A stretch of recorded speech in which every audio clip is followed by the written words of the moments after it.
प्यारे छात्रों, स्वागत है आपका आपके अपने ही YouTube channel A1 study point में। और जैसा कि हमने दो पार्ट बता दिया था, एक बौद्ध धर्म, दूसरा जैन धर्म। आज हम जानेंगे प्यारे इस्लाम धर्म के बारे में। तो आइए शुरुआत करते हैं इस शानदार टॉपिक को। थोड़ा शानदार तरीके से एक्सप्लेन थोड़ा सा जो है लुसेंट से कहीं ज़्यादा मिलेगा, क्योंकि ये जो जितना भी कंटेंट आपको बोर्ड पे लिखा हुआ मिल रहा है, जो दिखाई दे रहा है प्यारे, ये मेरे भाई ये लिखा हुआ है टॉप स्पीड से। टॉप स्पीड जो आता है ना, टॉप स्पीड एक जीके का, एडवांस टॉप स्पीड करके ऐसे जीके का बुक का नाम है। तो उस किताब से जो है हम पूरा ये टॉपिक को कवर करने वाले हैं, ठीक है। तो आइए शानदार तरीके से शानदार टॉपिक को हम शुरुआत करते हैं। चलिए, तो भाई हम जो वीडियो बना रहे हैं, हम एक गांव से आते हैं और गांव में थोड़ी सी लाइट की प्रॉब्लम है, तो थोड़ा सा वीडियो में क्वालिटी उतना बढ़िया दिख नहीं पाएगा, ठीक है। लेकिन हम भरसक प्रयास कर रहे हैं कि आपको बेहतर से बेहतर कंटेंट मिले और सभी प्रतियोगी परीक्षाओं के लिए प्यारे मेरे भाई ये उपयोगी है, ठीक है। तो आइए शुरुआत करते हैं, ध्यान दीजिएगा। पहले है इस्लाम धर्म। इस्लाम धर्म का अर्थ क्या होता है? तो इस्लाम धर्म का अर्थ होता है अल्लाह को समर्पण। इस्लाम धर्म का अर्थ होता है अल्लाह को समर्पण, ठीक है। रुक जाइए थोड़ा सा।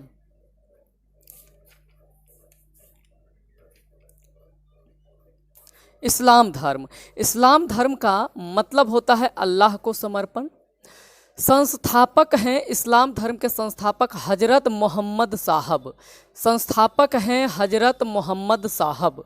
मोहम्मद हजरत साहब का जन्म 570 ईस्वी में मक्का में हुआ था।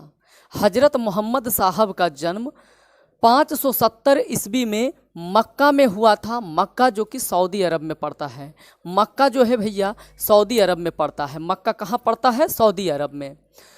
हजरत मोहम्मद साहब के पिता का नाम अब्दुल्ला था और माता का नाम अमीना था, ठीक है।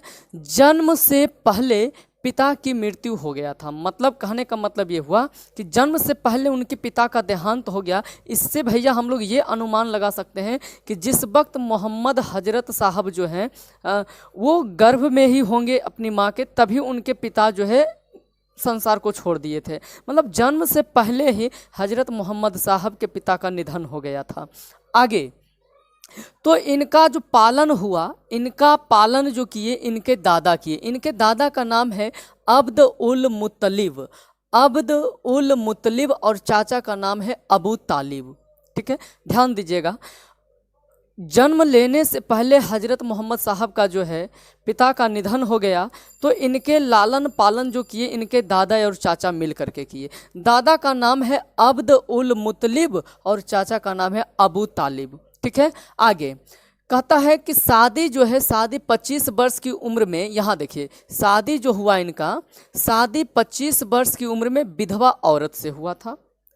मतलब हजरत मोहम्मद साहब का जन्म शादी 25 वर्ष की उम्र में हुआ था। एक विधवा औरत थी, एक विधवा औरत। उस विधवे औरत का नाम था खदीजा।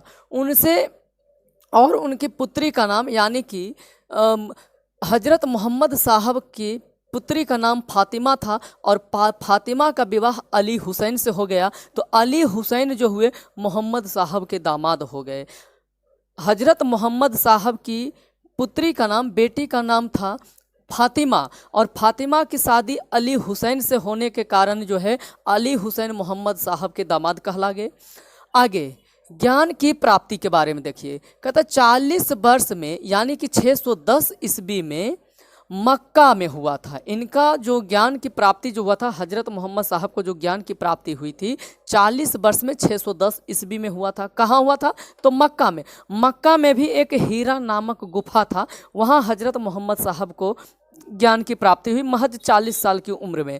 जन्म हुआ था 570 ईस्वी में और 40 वर्ष उम्र होने के बाद यानी 610 ईस्वी में हजरत मोहम्मद साहब को ज्ञान की प्राप्ति हुई हीरा नामक गुफा में। अब आगे बढ़ते हैं। 24 सितंबर 622 ईस्वी में मक्का से मदीना की यात्रा किए। ध्यान दीजिएगा, बहुत इंपॉर्टेंट पॉइंट है। 24 सितंबर 622 ईस्वी में, 24 सितंबर 622 ईस्वी में इन्होंने मक्का से मदीना की यात्रा किया। जिसे हिजरत कहा जाता है। जब 24 सितंबर 622 ईस्वी को हजरत मोहम्मद साहब मक्का से मदीना की यात्रा किए तो उस यात्रा को हिजरत कहा जाता है, उस यात्रा को हिजरत कहा जाता है। इसी यात्रा को इस्लाम में हिजरी संबत भी कहा जाता है या इस्लाम संबत भी कहा जाता है, मुस्लिम संबत भी कहा जाता है, मतलब इसी यात्रा को। अब आगे बढ़ते हैं। खदीजा से हजरत साहब को 2 पुत्र और 4 पुत्री हुई। ध्यान दीजिएगा, हजरत मोहम्मद साहब का शादी तो खदीजा से हुआ था। खदीजा से जो है खदीजा से 2 पुत्र और 4 पुत्र की प्राप्ति हुई, जिसमें से केवल 1 पुत्र जीवित बची थी। वो 1 पुत्री की नाम है फातिमा, और उन्हीं की शादी जो है अली हुसैन से हुआ था। ज्ञान की प्राप्ति के बाद स्वयं को पैगंबर बन जाने की घोषणा किया। जब ज्ञान की प्राप्ति हो गया तो हजरत मोहम्मद साहब अपने आप को दूत बन जाने की घोषणा कर दिए। उसके बाद इनकी मृत्यु 8 जून 632 ईस्वी में होता है। ध्यान से जरा देखिएगा प्यारे। 570 ईस्वी में इनका जन्म हुआ। 570 ईस्वी में जन्म होने के बाद इनकी मृत्यु जो है 8 जून 632 ईस्वी में हो गया था। इन्हें जो है मदीना में दफनाया गया। मोहम्मद साहब को मदीना में दफनाया गया था। हजरत साहब का पवित्र उपदेश हदीस पुस्तक में मिलता है। आइए ध्यान दीजिएगा, हजरत साहब ने जो बातें कही है इस्लाम के लिए, जो बातें पवित्र बातें जो कही है या जो उपदेश दिए हैं हजरत मोहम्मद साहब, उनका जो संग्रह है वो संग्रह मिलेगा हदीस पुस्तक में।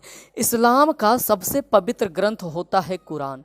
भैया, इस्लाम का सबसे पवित्र ग्रंथ होता है कुरान। आइए अब इस साइड चलते हैं, ध्यान दीजिएगा। कहा जाता है कि 622 ईस्वी में मक्का छोड़ करके मदीना चले गए। 622 ईस्वी में जो है हजरत साहब मक्का छोड़ करके मदीना चले गए एवं 630 ईस्वी में फिर ये वापस आए। समझिए, 622 ईस्वी ये मक्का छोड़ करके मदीना चले गए, फिर 630 ईस्वी में ये वापस मक्का लौटते हैं अपने 10,000 अनुयायियों के साथ। मोहम्मद साहब के मृत्यु के बाद इस्लाम जो है 2 पंथ में बट गया। मोहम्मद साहब की जब मृत्यु हुई, उनकी मृत्यु कब हुई थी तो 8 जून 632 ईस्वी में। तो मोहम्मद साहब की जब मृत्यु हुई तो इस्लाम 2 पंथ में बट गया। 2 पंथ कौन कौन है तो शिया और सुन्नी। आइए अब हम जानेंगे कि शिया किसे कहेंगे और सुन्नी किसे कहते हैं। शिया मुसलमान कौन होते हैं और सुन्नी मुसलमान कौन होते हैं, दोनों में फ़र्क क्या होता है। आइए, तो मोहम्मद साहब की शिक्षा में जो विश्वास करने वाले होते थे, हजरत मोहम्मद साहब के शिक्षा में जो विश्वास करते थे, उन्हें कहा गया सुन्नी। उन्हें क्या कहा गया? सुन्नी कहा गया। और उनके दामाद मतलब अली हुसैन, तो अली हुसैन की जो शिक्षा में विश्वास करते थे उन्हें कहा गया शिया। फिर से जब हजरत मोहम्मद साहब की मृत्यु हो जाती है 632 ईस्वी में, तो इस्लाम 2 पंथ में बट जाता है, शिया और सुन्नी। तो हजरत साहब की शिक्षा को जो मानने वाले लोग होते हैं उन्हें सुन्नी कहा गया, और उनके दामाद के शिक्षा को मानने वाले लोगों को शिया कहा गया। 661 ईस्वी में अली साहब की मृत्यु हो गई। 661 ईस्वी में अली साहब की मृत्यु होगी। अली बोले तो अली हुसैन की मृत्यु 661 ईस्वी में हो गई। अली का बेटा हसन हुए हसन हुसैन। कहने का मतलब ये हुआ मेरे भाई, जरा देखिए, अली का तो शादी फातिमा से हुआ था, तो फातिमा का भी तो बेटा हुआ हसन हुसैन। तो हसन हुसैन की हत्या जो है करबला में कर दी गई थी 680 ईस्वी में। ये करबला कहाँ पड़ता है तो ये करबला ईरान में पड़ता है। आइए, 661 ईस्वी में जो है अली साहब की मृत्यु हो जाती है, और 661 ईस्वी में अली साहब की मृत्यु के बाद 680 ईस्वी में उनके ही पुत्र हसन हुसैन की मृत्यु हो जाती है 680 ईस्वी में करबला जो कि ईरान में पड़ता है। पैगंबर मोहम्मद साहब का उत्तराधिकारी खलीफा कहलाते थे। पैगंबर मोहम्मद साहब का जो उत्तराधिकारी थे उन्हें खलीफा कहा गया था। खलीफा के पद को समाप्त किया तुर्की के एक शासक थे मुस्तफ़ा कमाल पाशा। मुस्तफ़ा कमाल पाशा, मुस्तफ़ा कमाल पाशा खलीफा पद को समाप्त कर दिए। पैगंबर मोहम्मद साहब की जीवनी इब्न इसाक ने लिखी थी। अब प्रश्न पूछता है, बार बार यहाँ से इस्लाम धर्म से एक ना एक क्वेश्चन जरूर पूछता है, ठीक है। हर एक जितने भी प्रतियोगी परीक्षाएं होती है वो सभी में इन सबों से क्वेश्चन एक ना एक पूछा जाता है। तो खलीफा के पद को समाप्त किया कौन? तो तुर्की के एक शासक थे मुस्तफ़ा कमाल पाशा, उन्होंने खलीफा पद को समाप्त कर दिया। मोहम्मद साहब की जीवनी जो है वो इब्न इसाक ने लिखा था। किसने लिखा था? इब्न इसाक। मोहम्मद साहब, हजरत मोहम्मद साहब के जन्म पर ईद ए मिलाद उन नबी पर्व मनाया जाता है। हजरत मोहम्मद साहब के जन्म पर ईद ए मिलाद उन नबी पर्व मनाया जाता है। मोहम्मद साहब ने मूर्ति पूजा का विरोध किया था। इस्लाम का प्रधान उपदेश, यानी कि इस्लाम जो है मुख्य उपदेश क्या देता है, तो आइए हम बताते हैं। कहता है अल्लाह एक हैं और मोहम्मद उसके रसूल हैं। फिर से कहा जाता है इस्लाम का एक प्रधान उपदेश क्या है, मतलब मुख्य उपदेश क्या है, तो इन्होंने कहा है, इसमें इनके उपदेश में कहा गया है कि अल्लाह एक हैं और मोहम्मद उसके रसूल हैं। ला इलाहा इल्लल्लाह मुहम्मद उल रसूलिल्लाह। फिर से कहा गया है ला इलाहा इल्लल्लाह मुहम्मद उल रसूलिल्लाह। 5 अनिवार्य काम है इस्लाम धर्म में, 5 अनिवार्य काम है जो हर एक मनुष्य को करना चाहिए। पहला है कि 5 वक्त नमाज पढ़ना चाहिए। दूसरा है ज़रूरतमंदों को ज़कात देना है। तीसरा, रमज़ान के महीने में सूर्योदय से पहले और सूर्यास्त तक रोज़ा रखना है। चौथा है कि बकरीद के दिन बकरे की कुर्बानी देना है। अगला, जीवन में कम से कम एक बार हज जरूर करना है।